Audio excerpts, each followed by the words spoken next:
Heartland Outlaws and Outladies. I'm here today with Matt Cheever, an outdoorsman from Lexington. We're going to do a little interview, talk about hunting, fishing, and what he's experienced as an outdoorsman. Just a learning experience for all you watchers and people that tune into this channel that want to learn about fishing or hunting or just anything that we do on the channel. We're going to do these interviews throughout the summer and spring, and we'll just give you a chance to be able to watch and learn from people that have been doing it for a lot longer than you have. So without further ado, I guess we'll just get right into it. So kind of just give me an overview of like what you do as an outdoorsman. So, sure. I started off a lot like you, Cale. I didn't really come from a predominantly hunting and fishing background. We did a little bit, one trip a year to Minnesota, kind of had to figure it out myself. Started pheasant hunting with your grandpa, my grandpa, and it wasn't a mainstream thing back then, though. You couldn't just get on social media and find out a lot of tips and stuff, so you kind of had to figure it out. Started off with very simple gear, a $25 bow and a $25 shotgun. Yeah. Worked my way up, but looking back on it, I put as many big fish in the boat back then as many roosters in the freezer, and did just as well back then. So it's really not a gear thing. It's more of a passion thing. If you got a passion for it, like you and Tate and the guys do, get out there and get after it. That's the main thing, is to have that desire to go out there. Don't get hung up on not having a $20,000 bass boat. Don't get hung up on not having a $1,500 crossbow. Just get basic gear, get out there, get really proficient with it like you guys have, get great with your bait casters, be able to drop it in the cup anywhere, be able to shoot that crossbow up to 50 yards, be able to draw your bow, in the stealth and not being picked off and all that stuff. Those are just good tips and tricks to get onto, get the basic skill set down before you get real crazy and worry about spending a lot of money in it. Figure out what you're really good at.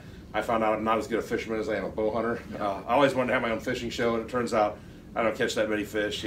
Still like to do it though; it's great fun. But I have been pretty good at whitetail and a few other things. Started off real simple, was just hunting around here in Central Illinois, woodlots, small farms, and watched a lot of hunting TV back then. And wanted to go to Hawaii. Had dreams of going to all these different places, and started to make kind of a bucket list of places I wanted to go, things I wanted to do, and that's what I'd encourage you to do. Make a list of things that you dream of, and don't put a budget, don't put a limit on there. Don't think, well, I could never do that, because you'd be amazed over time what you can really do. Got to take this deer here in Lanai in Hawaii about 3 years ago. This big bull came public ground in Colorado probably 7 years ago. There's a lot of things, if you put your mind to it, put it on a list and start whittling away, that you can be able to do. Just a lot of different experiences, but start small, work your way into it, learn the basic skills. And what I found too is finding a mentor, finding somebody. When I was your age, I didn't know anything about it. I'd walk into the woods at daylight, I'd scare the deer off, I'd see them run. I was like, well, it's a pretty good day. I saw a couple deer. And I started running around some guys that had a lot of Pope and Young deer on the wall, had some record book bucks, and tried to pick their brain and find out little things, follow them around a little bit. Maybe they'd take me occasionally, and I'd learn some stuff. I'd start to bank that knowledge. Every winter in the off season, I tried to learn one or two things that would make my game better for next year. Then I'd go out the next year and I'd get a little success, and finally started getting on to big bucks and started getting them every year. Same with fishing, try to pick a couple of the best local guys you can. Obviously, you get to go out with Marvin. He's got a lot of tricks. Terry Brown, guys like that. Jim Crowley, local guys. If you can pick their brains at seminars and find out one or two little things and bank that in your knowledge, and then build off of it, and then you might even improve upon it to where you've got some little niche things that are kind of like nobody else is doing. That's when it gets really fun and exciting. There's a lot of things like that we do. Like we'll go uptown. Like if it's not like good fishing weather, we'll just cast our bait casters into cans and try to hit targets. And that's like the same. Like you can't just go out in the woods and think you're just gonna hit a deer when it walks by if you haven't practiced shooting your bow. And you can't think you're gonna put your bait right where the fish are at if you haven't practiced casting. So there's a lot of tips and like just things like practicing when you're not actually out doing the act of hunting or fishing. That's gonna make you a better hunter or fisherman.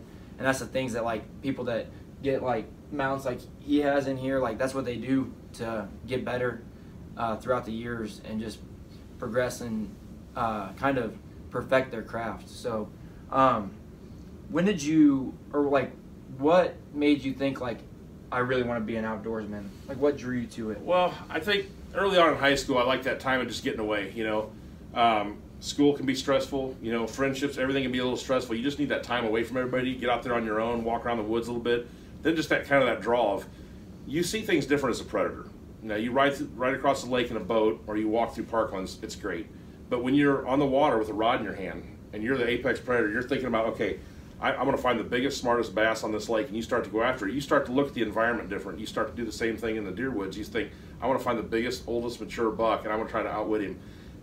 that just takes it to a whole nother level. And it's not a competition. It's just it's you're trying to bring out the best in yourself and a little bit better quality, and then you just keep building off that, and then it draws you in even more, and you get better at it, and it's just more fun. And then it gets to the point where you want to share it with some guys, and you want to teach some other people how to do it as well.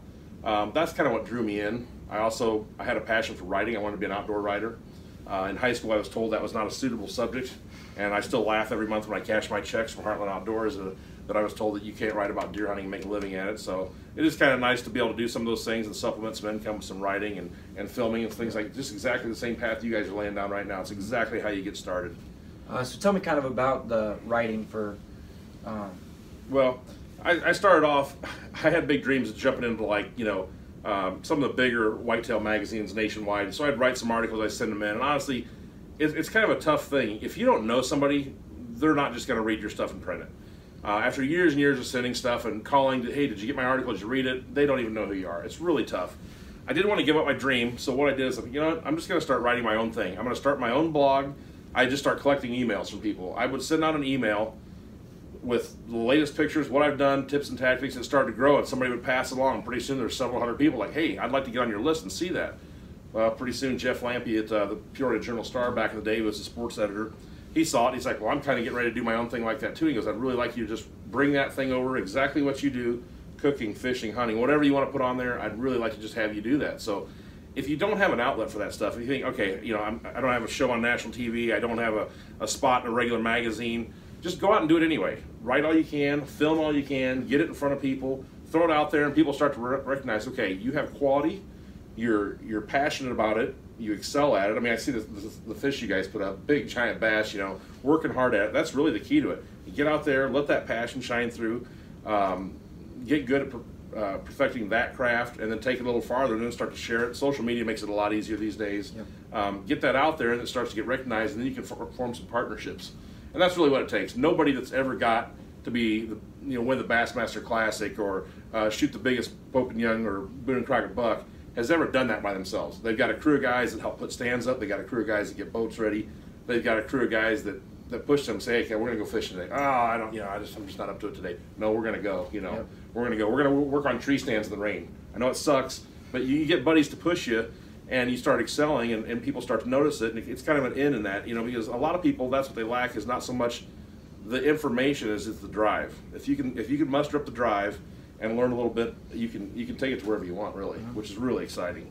So let's talk about hunting. Kind of just take us through like your start into it and like when you knew that was something that you'd be interested in, and then kind of like some like tactics or things that you want to share with them on like what could help make them a better hunter when they're first starting out, and then maybe like a bucket list hunt or something that you still want to do. Well, it was pretty rough when I first started. I had a recurve bow.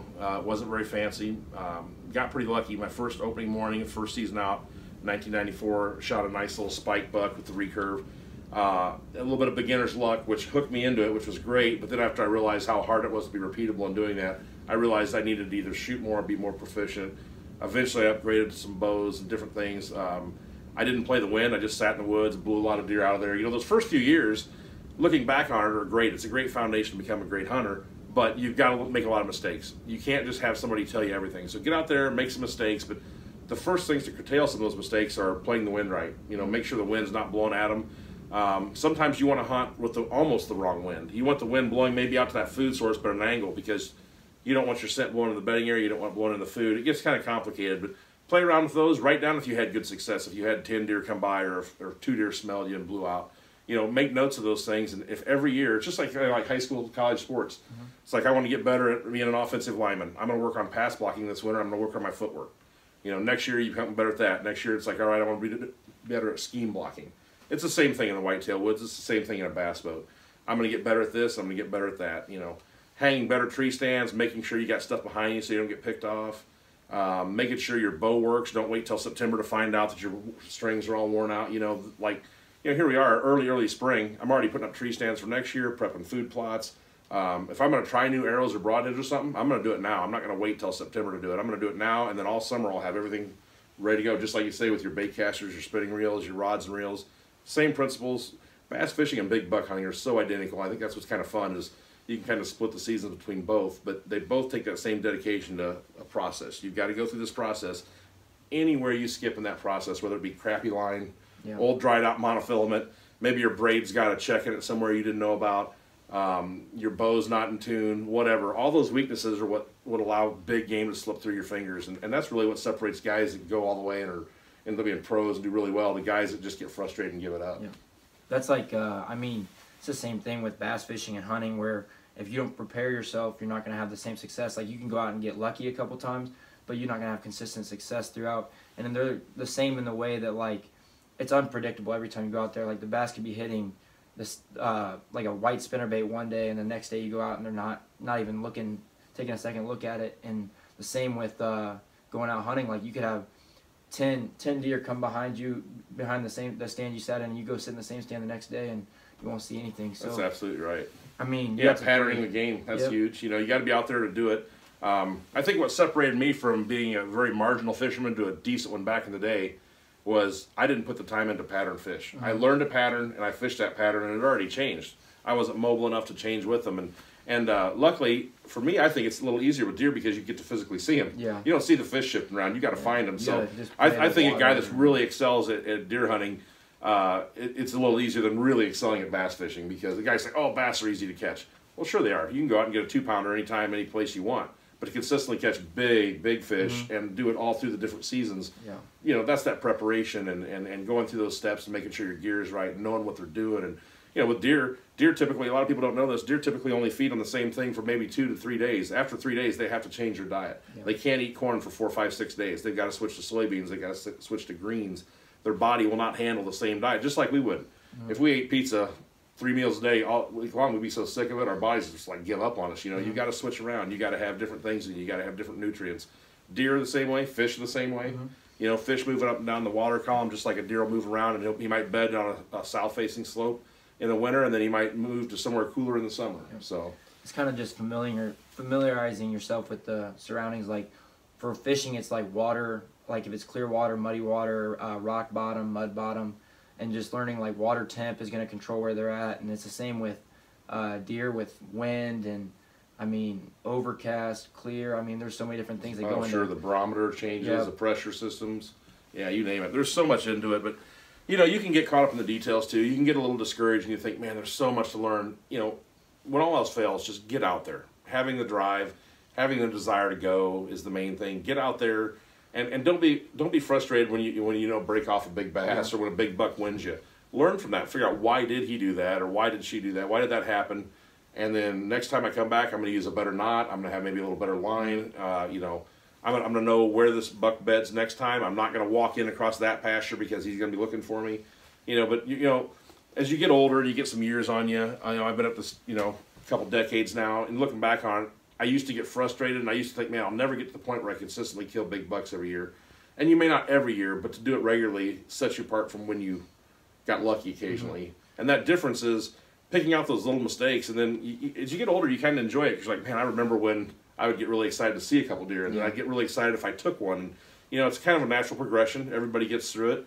I don't think you ever arrive. You always make mistakes. You'll miss one with a bow. You won't set the hook right on a bass. You know, same thing. But yeah, just get out there, keep that enthusiasm, and learn from every little outing. Journals help a lot. Writing stuff down, huge. But like a big thing is, like, if you get discouraged from like the weather, or like if you went out one day and you didn't catch anything with certain weather, I mean, if you don't go out, you're not gonna be able to catch a fish or see a buck anyway. So you might as well go out, and even if you don't see anything, at least learn from it. Oh, exactly. And because you're not gonna learn anything if you're sitting at home. And a lot of guys won't fish on an east wind, nasty, rainy east wind day. Let's face it, it's not going to be great. You're not going to go out there and hammer them and get a limit of 5. But you might pick up 1 or 2, and you might just perfect pitching under docks, or you might, you know, learn to use your sonar a little better. So, you know, same thing with mid-October is a prime example. First weekend of bow season is usually great. The deer aren't hunted. They're nice and calm. They're easy to get onto. You start to get into the third week of October, they've been hunted and pushed around, and they realize season's on. It gets a little trickier. Go out and sit a long ways away. Maybe you're not going to sit on your best day, but you're going to sit on maybe just with some binoculars on the edge of the field and glass and looking. It's kind of that same premise as hunting or fishing in east wind. You're just there to pick up intelligence. You're just figuring out, okay, they're not here, they're not there, they're at this depth. They're not bedding in that thicket anymore because I didn't see them come out at night. You know, don't be afraid to spend some time out there just doing a little recon and kind of learn what's going on the water and in the woods. That's really critical. You've got to stay on top of that. Yeah, that's one thing I've learned so much with tournament fishing is like, I mean, if it's a Tuesday night and there's a tournament, they don't care if it's east wind, they don't care if it's raining. You're fishing the tournament, so I mean, you kind of have to learn how to play all the conditions, and even if the conditions aren't right, you have to just grind it out and say 1 or 2 fish may win you the whole tournament. But I mean, if you don't show up for it, you can't win it, and you can't catch those 1 or 2 fish that gave you the win. And even if you don't catch anything, you're still learning. Like, okay, they weren't here. We had some bites here. I mean, you take notes of those and learn from what the weather was doing and where they were at, and it's going to help you throughout the years just build knowledge on fishing or hunting, and you're just going to become a better one as you grow. So that's a big one. To send them off, what would be like the biggest piece of advice you'd give to anybody getting into it, and like what has kept you around for so long? I would say the biggest thing starting off is just don't get overwhelmed with the amount of money, skill, knowledge that it takes. Get something very basic. You know, you can still go out and buy a used $50 to $100 bow and get started. You don't have to have a $1,000 brand new this and that. Just get basic gear. Get one bait caster, put in the boat, one spinning rod and reel. Find a pro guy that every year or two those guys turn their stuff over. Just ask them, say, hey, can I have one of your old bait cast rigs? And they'll usually give it to you for a pretty good deal. A lot of those guys get deals on them anyway.